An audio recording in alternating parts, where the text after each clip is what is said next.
नमस्कार दोस्तों, आज हम एक ऐसे व्यक्ति की कहानी सुनाने जा रहे हैं जिन्होंने अपने जीवन में कई मील के पत्थर स्थापित किए हैं। आज हम बात करेंगे राकेश झुनझुनवाला की, जो भारतीय शेयर बाजार के एक प्रमुख चेहरे हैं, जिन्होंने अपनी मेहनत, दूरदर्शिता और अद्वितीय निवेश रणनीतियों से शेयर बाजार में एक अलग पहचान बनाई।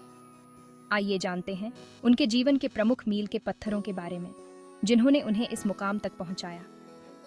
इन मील के पत्थरों ने उन्हें बिग बुल का खिताब दिलाया और भारतीय निवेशकों के लिए एक प्रेरणा स्रोत बनाया। साल था 1985, जब राकेश झुनझुनवाला ने मात्र 5,000 रुपये से शेयर बाजार में कदम रखा। उन्होंने छोटे छोटे निवेश किए, सीखते रहे, समझते रहे और धीरे धीरे अपनी पकड़ मजबूत करते गए।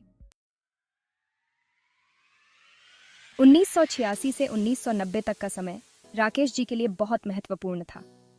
इस दौरान उन्होंने भारतीय शेयर बाजार में अपनी पहचान बनाई और अपने निवेश कौशल को निखारा। टाटा के शेयरों में निवेश से उन्हें बहुत ज्यादा फायदा हुआ। टाटा समूह के शेयरों में उनकी समझ और दूरदर्शिता ने उन्हें एक सफल निवेशक के रूप में स्थापित किया। इस समय में उन्होंने दूसरी कंपनियों के शेयरों में भी पैसे लगाए। उन्होंने विभिन्न क्षेत्रों में निवेश किया, जिससे उनका पोर्टफोलियो और भी मजबूत हुआ और अपने निवेश को कई गुना बढ़ाया। उनकी रणनीति और समझ ने उन्हें भारतीय शेयर बाजार में एक प्रमुख स्थान दिलाया और उनकी सफलता की कहानी यहीं से शुरू हुई। 1990 का दशक राकेश जी के लिए बड़े सपनों और बड़ी योजनाओं का दशक था। इस दशक में उन्होंने अपने व्यापारिक दृष्टिकोण को और भी व्यापक बनाया। उन्होंने कई बड़ी कंपनियों में अपनी हिस्सेदारी खरीदी। उनके निवेश ने न केवल उन्हें आर्थिक रूप से सशक्त बनाया, बल्कि उन्हें एक प्रमुख निवेशक के रूप में स्थापित किया।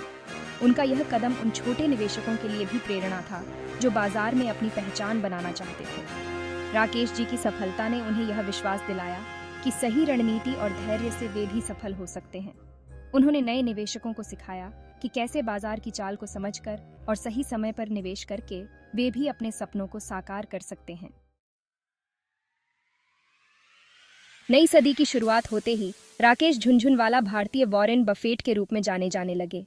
उनके सफल निवेशों ने उन्हें बाजार में एक खास पहचान दी। 2010 से 2020 तक का दशक राकेश जी के लिए बहुत सफल रहा।